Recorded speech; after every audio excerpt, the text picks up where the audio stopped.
which says that we might envision a presidential election unless we have something, I think envisioned in Article 146, I think, which is the vacancy of the office of the president. And you have seen this play out in social media where young people have put the president in a coffin.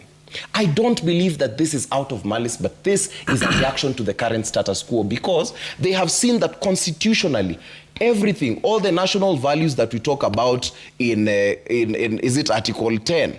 And I have to read these things because sometimes it gets very painful. I'll read for you some of the national values. Patriotism, national unity, sharing and devolution of power, the rule of law, democracy, participation of the people, human dignity, equity, social justice. I could go on. The reason why I'm bringing up these things is that there are a few individuals that I want to highlight who will make money and influence. They're trying to make us play the game of money and the game of tribe.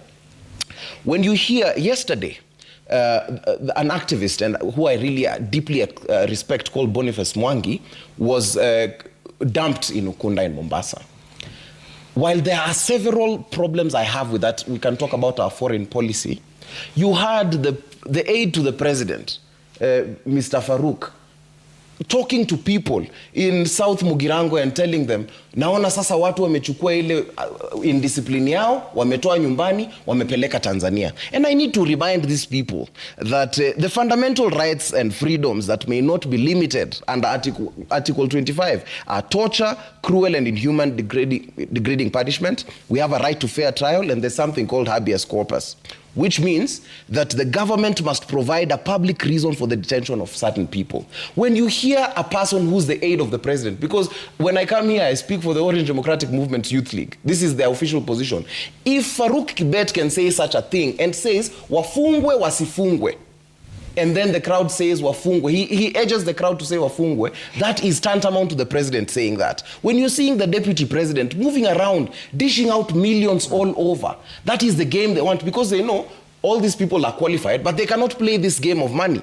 And I need to sound a very stern warning, and the other people I need to sound a stern warning are my party members, because these are people who are hoping to form government. And they did not capture power in 2022, and suddenly an opportunity was availed by the young people who went to agitate. And now they are so excited to be around these people that they forget what we stand for as a party, where we are now descending into these things, where we are just haggards. We are following around. The deputy president is here, all our MPs are here. Instead of doing the role that they're supposed to do of oversight, legislation, and representation, we've all just become hangers-on.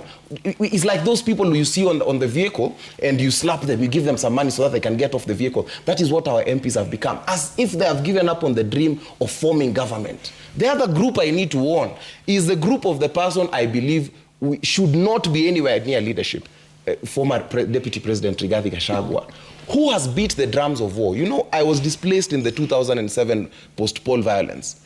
If you can make a reckless statement and say something like 2007 will be like Christmas, that is a person who ought to be jailed. That is a person who ought to be jailed without trial. But here we are, condemning Boniface Mwangi and Agatha Atuhaire for defending democracy. These are people, remember, people who are chopped up by pangas, and they're trying to move the game from the game of policy, this policy that we talk about here, the things that the progressive things that are espoused in our constitution, they want to take it back to tribalism and money. And this is a warning, and I'm sorry for taking too much time. It's a warning that I will use as the basis, because we must involve ourselves in the political processes. So while money will be a great factor in the 2027 election, we are also saying that as young people, we are heavily sensitized to the fact that while we might not have the money, we have the power to exercise our sovereign rights.